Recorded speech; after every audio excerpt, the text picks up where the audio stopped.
नमस्कार, games of गद्दी के special edition में आपका स्वागत है। आपके साथ मैं हूं अपर्णा मौजूद। आज बात यूपी चुनाव से पहले खेले जा रहे मजहबी कार्ड की। हैदराबाद के सांसद और एआईएमआईएम के चीफ असदुद्दीन ओवैसी उत्तर प्रदेश में मुस्लिम वोट बैंक पर अपना दावा जताना चाहते हैं। 3 दिन के दौरे में उन्होंने अपनी सियासी पतंग को ऊंची उड़ान देने की पूरी कोशिश की। अब सवाल यह है कि ओवैसी की पतंग दूसरों की पतंग काटेगी या बंगाल की ही तरह खुद की कट जाएगी पतंग।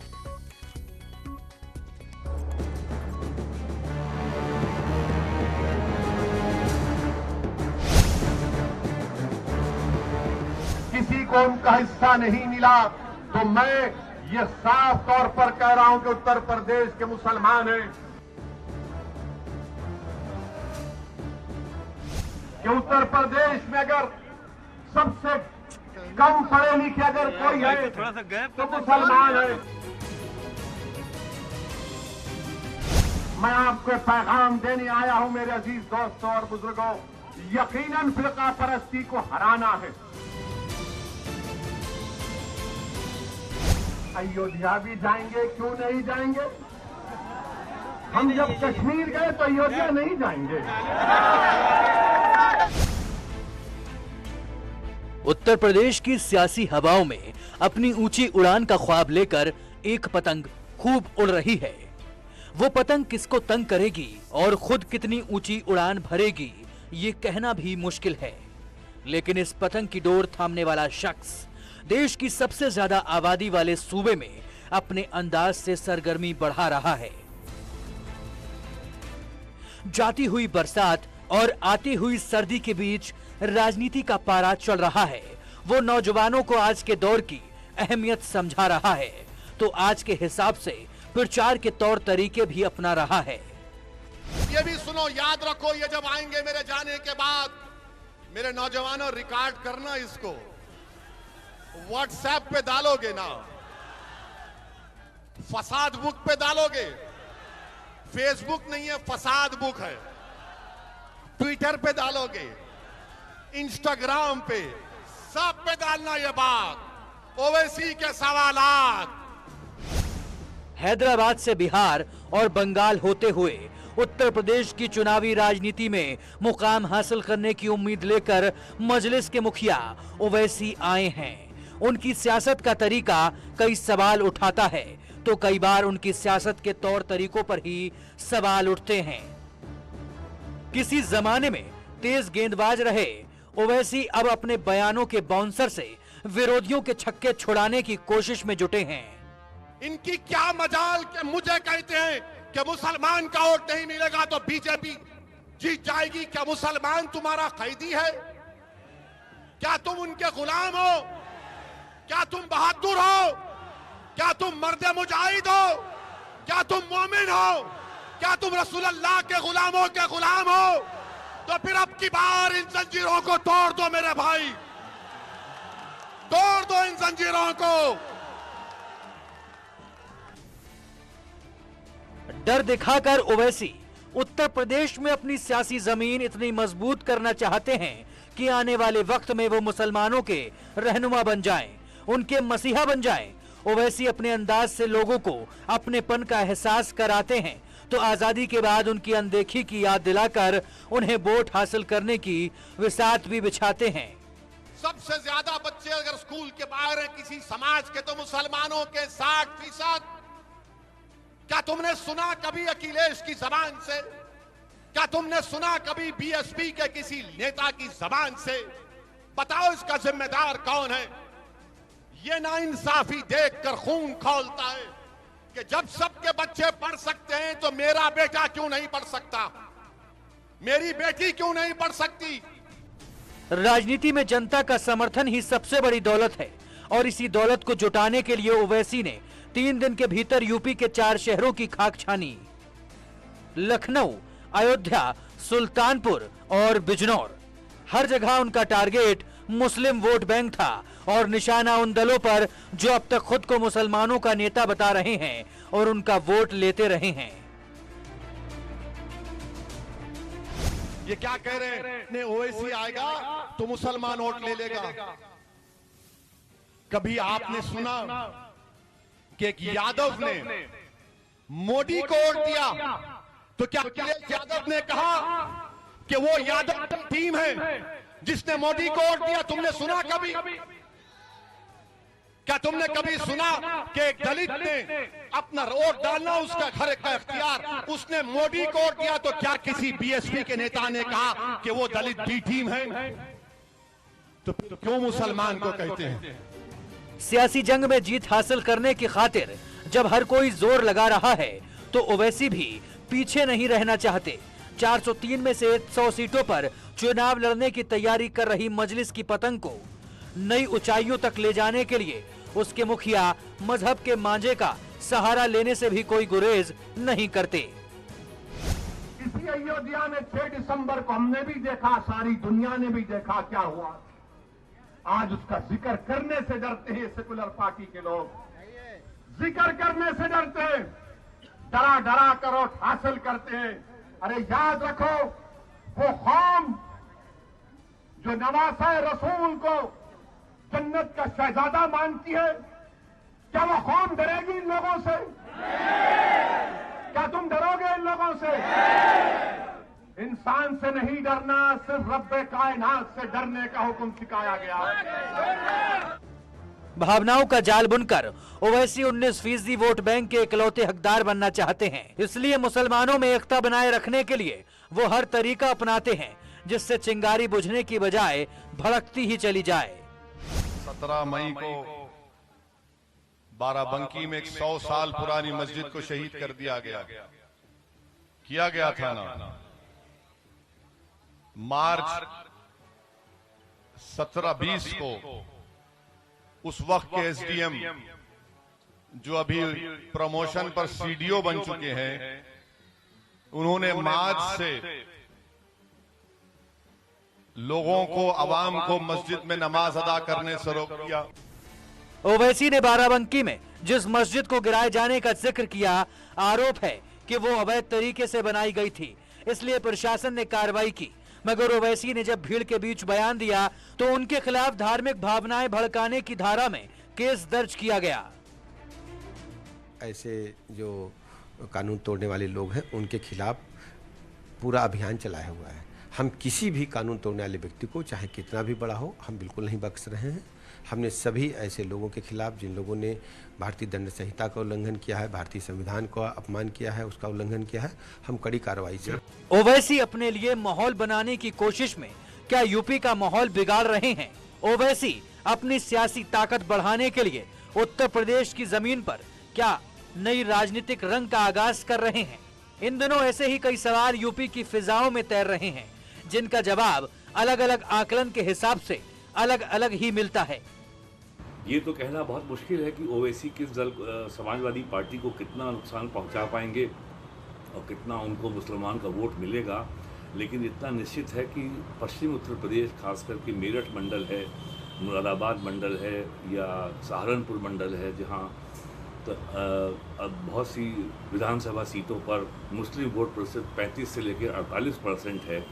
वहाँ का जो मुस्लिम युवा वर्ग है उसको ओवैसी ने अपनी ओर आकर्षित किया है। सवाल जवाब की सियासत का सिलसिला चुनाव के नतीजे आने तक चलता रहेगा और ओवैसी के साथ साथ दूसरे नेताओं का अंदाज भी ज्यादा आक्रामक होगा। अब आगे ये देखना होगा कि ओवैसी इस बार यूपी की राजनीति में वोट कटवा साबित होते हैं या मुसलमानों के बड़े नेता साबित होंगे। बिहार की तरह किसी का खेल बनाने या किसी का खेल बिगाड़ने में कामयाब होते हैं या फिर बंगाल की तरह बेरंग ही लौटने को मजबूर होते हैं। Bureau report, news 18।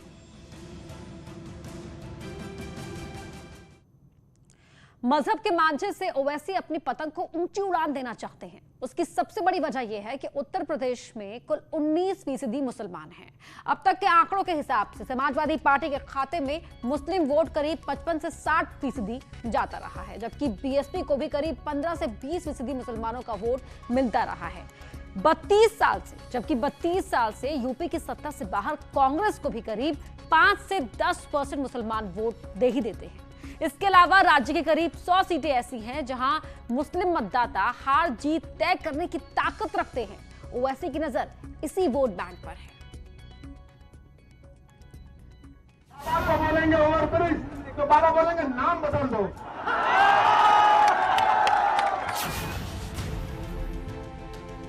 मैं तुम्हारी थालियों का मोहताज ना कभी था ना कभी रहूंगा। मैं किसी का मोहताज हूं तो अल्लाह का मोहताज हूं। बाबा से जाकर पूछिए महाराज से तो बोलेंगे ये फिरका परस्ती की बात कर रहा है वैसी कि अपने दिलों में इनकलाब पैदा करो, अपने दिलों में तब्दीली पैदा करो। अगर जिंदा हो तो जिंदा कौम की मिसाल बनो।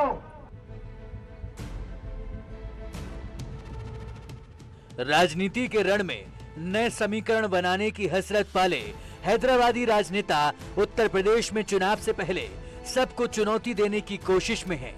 हालांकि ओवैसी यूपी की चुनावी जंग में पहली बार नहीं कूद रहे। 2017 में भी उनकी पार्टी ने राज्य की 38 सीटों पर उम्मीदवार उतारे थे और सभी उम्मीदवार कुल 2 लाख वोट जुटा पाए थे। ऐसे में इस बार वो क्या कमाल कर पाएंगे, ये बड़ा सवाल है। कि आपको डराया जाएगा बीजेपी से, मोदी से, योगी से। हम तो आए हैं उत्तर प्रदेश से बीजेपी को हराने के लिए इंशाअल्लाह ताला। मजलिस का मकसद ये है कि बीजेपी की सरकार ना बने, उत्तर प्रदेश से योगी दोबारा मुख्यमंत्री ना बने। यूपी में जीत का स्वाद चखने के लिए ओवैसी की नजर ताकतवर कैंडिडेट्स पर है। इसलिए उन्होंने बाहुबली अतीक अहमद के परिवार को अपनी पार्टी में शामिल किया और इस पर सवाल उठाने वालों को अपने तरीके से जवाब देने में भी देर नहीं लगाई। ये शुरू हो जाते, देखो बाहुबली को ला लिए, फुलां को ला लिए। देखिए, बल्कि जिस किसी का नाम अतीक होगा, शहाब होगा, मुख्तार होगा, वो गैंगस्टर होगा, बाहुबली होगा। और जिसका नाम प्रज्ञा, अजय, कुलदीप, संगीत, सुरेश, कपिल होगा, वो क्या होगा? लोकप्रिय नेता होगा। ओवैसी का सियासी गणित उनके अपने समीकरणों से हल होता है और वो यूपी के सामाजिक ताने बाने के हिसाब से ही फॉर्मूले भी इजाद करते हैं। इसका अंदाजा इसी बात से लगाया जा सकता है कि 2017 के चुनावी अभियान की शुरुआत भी उन्होंने अयोध्या से की थी, जिसका नाम तब फैजाबाद था। ओवैसी ने 4 साल पहले भी ध्रुवीकरण की राजनीति का सहारा लेने की कोशिश की थी और 4 साल बाद भी यूपी के चुनावी मैदान में उतरने से पहले उन्होंने फैजाबादी फसाद खड़ा कर दिया। पोस्टर पर अयोध्या की जगह फैजाबाद लिखकर विवाद को हवा दी और जब विवाद ज्यादा बढ़ गया तो रुदौली से नया रास्ता तलाशने में जुट गए। ओवैसी अयोध्या को नहीं जा रहे, ओवैसी अयोध्या का नाम नहीं लेते हैं। मैंने कहा भाई साहब, अयोध्या भी भारत में है, फैजाबाद भी भारत में है, ओवैसी भी भारत में है। अब फैजाबाद की तारीख इनको नहीं मालूम। ओवैसी अपनी पार्टी की कामयाबी के लिए खुद को पीएम मोदी और सीएम योगी का सबसे बड़ा विरोधी बताने की लगातार कोशिश करते हैं। यूपी के 3 दिन के दौरे में भी वो अपनी हर सभा में खुद को बीजेपी विरोधी ही बताते रहे ताकि मुस्लिम मतदाता का दिल जीता जा सके। कोई आकर ये कहेगा सेकुलर पार्टी का, अरे ओवैसी के तो 2 MP हैं, क्या फाड़ लेगा? अरे भारत की पार्लियामेंट देखती है कसरुद्दीन ओवैसी के साथ इम्तियाज जलील है, दूसरी तरफ मोदी के 300 है, मगर जब एक तुम्हारा भाई टोपी और दाढ़ी के साथ खड़ा हो जाता है तो 300 में दर्द शुरू हो जाता है। और हम किसी मजहब के खिलाफ नहीं बोले आज तक, ना बोलेंगे इंशाअल्लाह ताला। सत्ताधारियों के खिलाफ गुस्सा दिखाने के साथ साथ यूपी के विपक्षी दलों को भी ओवैसी छोड़ना नहीं चाहते। एसपी, बीएसपी और कांग्रेस, ये तीनों दल अब तक उत्तर प्रदेश के मुस्लिम वोट बैंक के हिस्सेदार रहे हैं, इसलिए वो इतिहास याद दिलाकर मुसलमानों की गोलबंदी में जुट जाते हैं। तो यादव ने, रुदौली के हमारे यादव भाइयों ने फैसला किया कि समाजवादी तो यादवों की पार्टी है, अखिलेश यादवों का हमारा नेता है, मगर रुदौली से यादव नहीं है, रुजदी मियां है, इसलिए हम बीजेपी के यादव को वोट देंगे। ये हकीकत है ना? ये सच कह रहा हूं ना मैं? क्या मैं सच कह रहा हूं? क्या मैं झूठ कह रहा हूं? तो फिर आप 22 के चुनाव में क्या करेंगे? फिर आप किसको वोट देंगे आप? ओवैसी अपनी ताकत बढ़ाने के लिए सियासी तौर पर वो हर रणनीति अपना रहे हैं जिसकी उन्हें जरूरत महसूस हो रही है। वो अपने तरकश से तमाम तीर निकालकर सामने वाले को छलनी कर देना चाहते हैं। पूछते अपने से क्यों नहीं? समाजवादी पार्टी से हम उनसे कहते हैं जाके पूछो अखिलेश से, बात करने तैयार है, बात करेंगे। बोले बीएसपी से बात करो, हम बोले पूछो, तैयार है, बात करेंगे। मगर अगर आप ये समझेंगे कि आपकी पार्टी में जो नाम निहाद मुसलमान है उनकी तरह तुम मुझसे बर्ताव करोगे तो भूल जाओ, मैं मरना पसंद करूंगा मगर अपनी इज्जत का सौदा नहीं कर सकता। बराबरी से बात होगी, हिस्सेदारी की बात हो रही है। आप मुझे कोई खैरात नहीं देंगे, मेरा हक है, मैं हासिल करूंगा इंशाअल्लाह ताला। मुसलमानों के सहारे अपनी सियासत को नई दिशा में ले जाने की कोशिश कर रहे ओवैसी अपनी दलीलों और तकरीरों में तीखे तेवर भी दिखाते हैं, सामने वाले में जोश भी भरना चाहते हैं, उन्हें तालिबान और हिंदुस्तान की याद भी दिलाते हैं। अच्छा, अब उत्तर प्रदेश के चुनाव आ रहे हैं तो इसमें अब शुरू हो जाएगा ये तालिबानी तालिबानी तालिबानी। सुना आपने? बोल रहे हर एक को। अरे हम तो बोल रहे हैं तालिबान को तुम बैन क्यों नहीं करते? हम तो मोदी जी से पूछे क्या तालिबान टेररिस्ट ऑर्गेनाइजेशन है नहीं है? बताओ देश को। अगर है तो डालो यूएपीए में, नहीं है तो अपने इन चमचों को खामोश बिठाओ। बोले जाते हैं हमारे सामने आकर नहीं बोलते क्योंकि उनको हम पूछते हैं ये क्या है, ये क्या है। ओवैसी अपनी मजलिस को नई मंजिल दिलाने की जद्दोजहद में यूपी की खाक छानने निकले हैं। आने वाले दिनों में उनके दौरों की भी संख्या बढ़ने वाली है, इसलिए ये सियासत भी कभी ना थमने वाले सवालों के सिलसिले की तरह ही चलती रहेगी। Bureau report, news 18।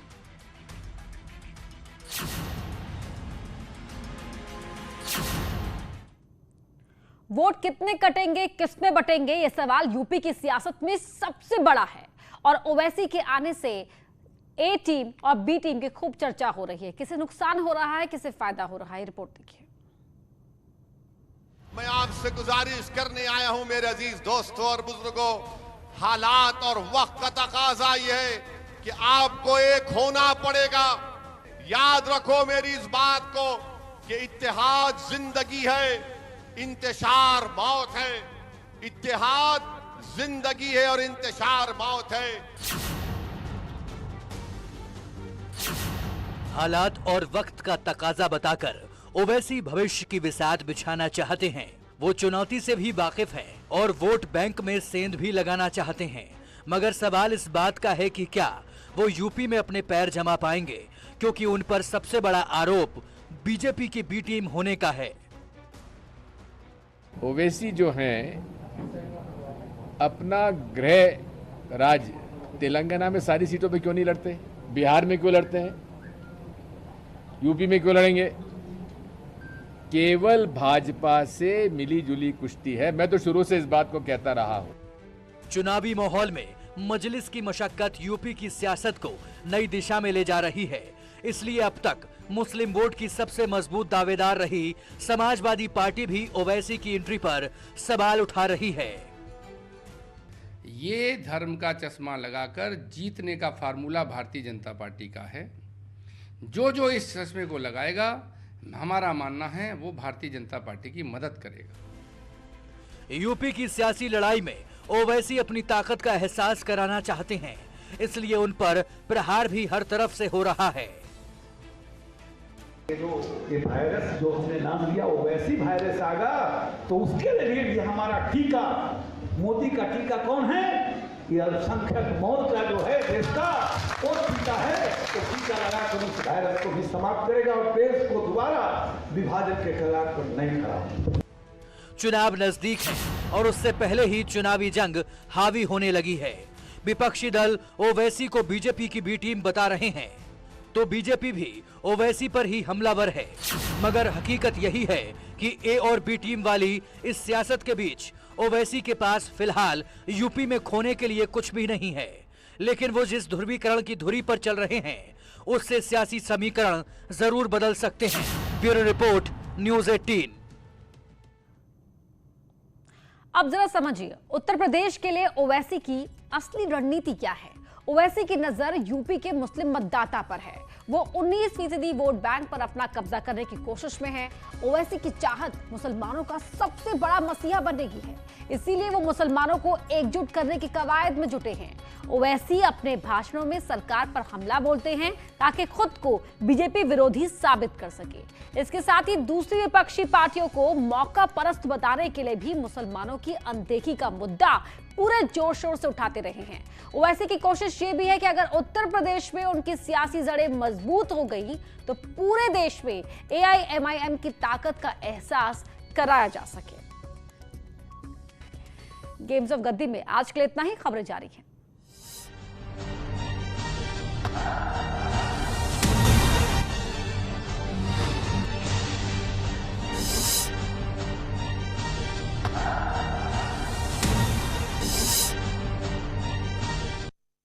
PM Pushkar Dhami ने किया टिहरी का दौरा।